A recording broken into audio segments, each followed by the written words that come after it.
This is absolutely one of my favorite weeks. I mean, it's the best week in South Florida, the entire week. I know we have big events here in South Florida, in Miami, but Miami Music Week. And what you hear in the background is actually the iconic remix of Robin S.'s Show Me Love.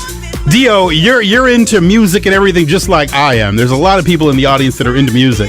I mean, this is going back about, 20 some on years, right? Oh, yeah. I made it 92, but it was a big hit 94. It took a long time, and the whole record is just a funny story. That would be StoneBridge. It is StoneBridge. StoneBridge. Winning at 940 wins. I got to tell you, StoneBridge, I mean, you're one of the best DJs in, I want to say the United States, but you're from Sweden. It's like really all over the world. And you're the number one guy on Sirius XM BPM every Saturday night. You know, there you have. Get your Saturday night started with StoneBridge. And you were behind what we just heard there, Robin S., Show Me Love. Absolutely. Thank you very much. I'm blushing now. Yesterday, you had invited me, and thank you again. I was out at Nikki Beach, and obviously you're going to agree with me, I think, that this is a massive week here in South Florida and a massive week for music in general with Miami Music Week. And I saw you in action. I usually hear you in action, and then I saw you in action yesterday. It was better, right? Oh man, I can't wait until your other events that are coming up this weekend, actually starting tomorrow again. That's right. It's just some epic stuff. How do you, like, what's really in it for you to get that crowd, going? You just like put the headphones near your ears and that's it? Well, I can tell you, this is something that's good for young guys to know. I did my dog years in weird clubs in all around Sweden. They were throwing beer cans, they didn't like house music. And really? You learn how to read the room and see, the girls in the corner there, they seem to like it a bit funky. So you sort of read the room and adjust the set.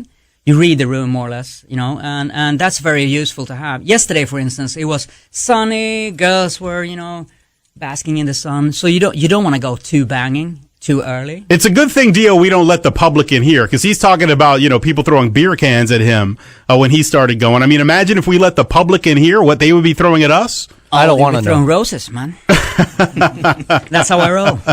Now, you've worked with a lot of artists. I mean, you just did something recently with Madonna. You've done a lot of work with Madonna. How does that all start? You just get a phone call and you go from there? Madonna, I'm very impressed with her because she's totally hands-on, Every single note with her name has to go through her. So I did Living for Love, and I was kept in suspense for weeks, and then I got the magic email, Madonna approves, and it appeared on a YouTube channel the next day. That's awesome. Yeah, it was a great look. Dio, play that track for a moment. That's it's Grammy nominated. Madonna, "Living for Love." Go ahead and play that. I mean, this is StoneBridge is all behind this. Now it's fun when you're making this, when you're involved in it. How is it when you hear something that you were involved in over and over and over? And then see people in the whole vibe, Miami Music Week, and really wherever you are, getting down to this. It's the biggest payoff in history. And you spend time, I usually work on like my single that we're going to hear later in the show. I spent 8 months working on that. And I remember the first set was when my friend Sean here booked me in Salt Lake City. I played it, and you adjust things, and you see how people react, and you tweak it, you play it again. So that's the great benefit being a touring producer. I play the stuff I'm working on, and if I need to tweak it, if I see the reactions are not right, I change something and I try it next weekend.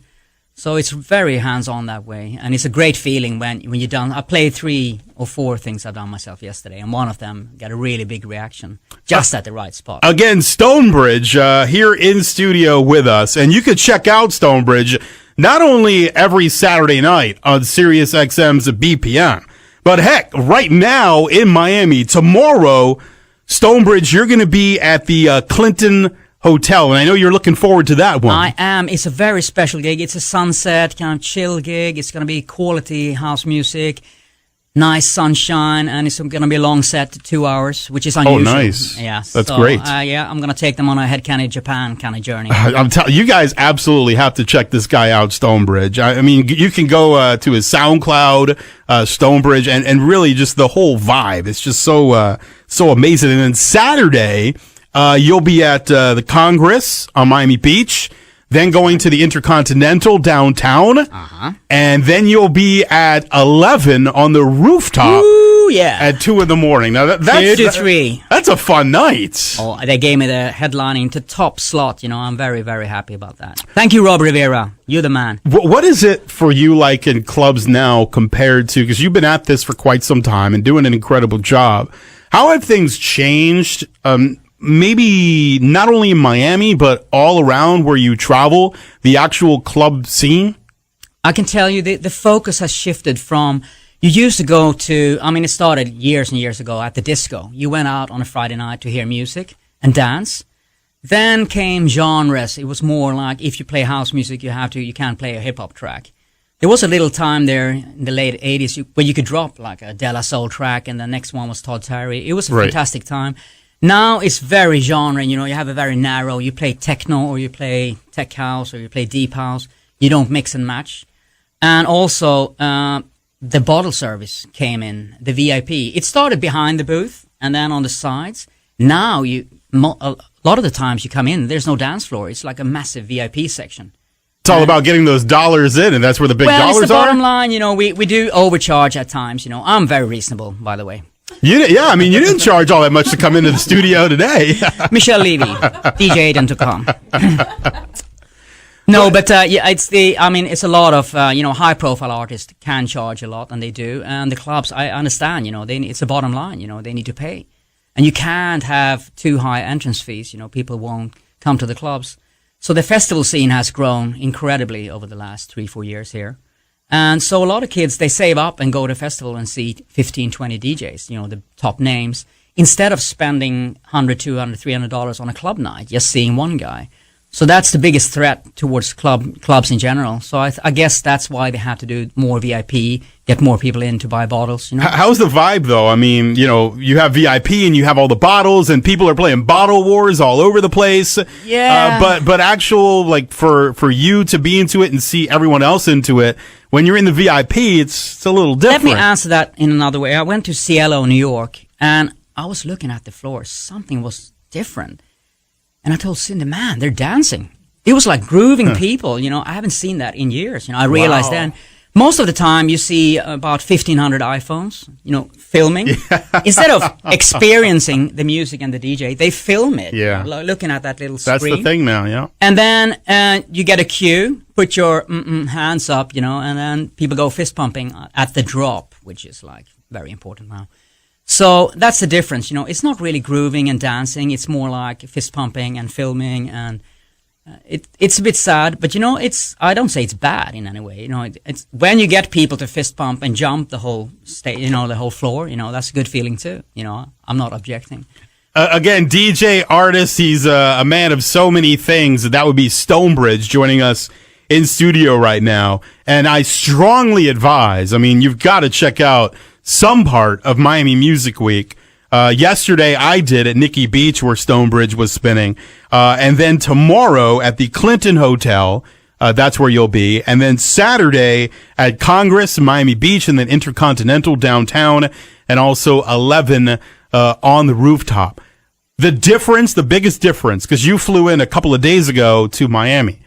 You're from Sweden. Yes. The biggest difference from Sweden to the United States, and Miami specifically, would be what?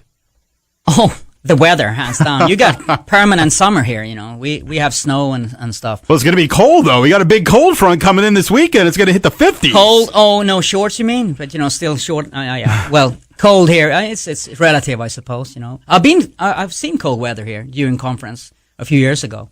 People were shocked, no one brought jackets. Of course. Cold. Nobody's prepared. It can happen, I suppose. But you never get snow, do you?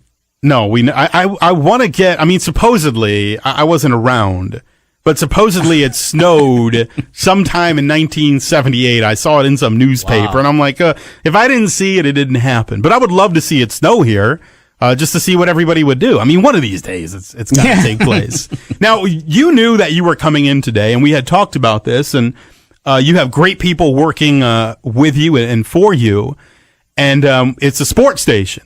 Yes. And now you're not super into sports, but I said, look, we're going to talk about music. But you did tell me you kind of discovered baseball one day at Yankee Stadium. That's correct? Absolutely. I mean, it's a funny one. I was resisting. I was trying every trick in the book not to go, but my friend said, just come with me now.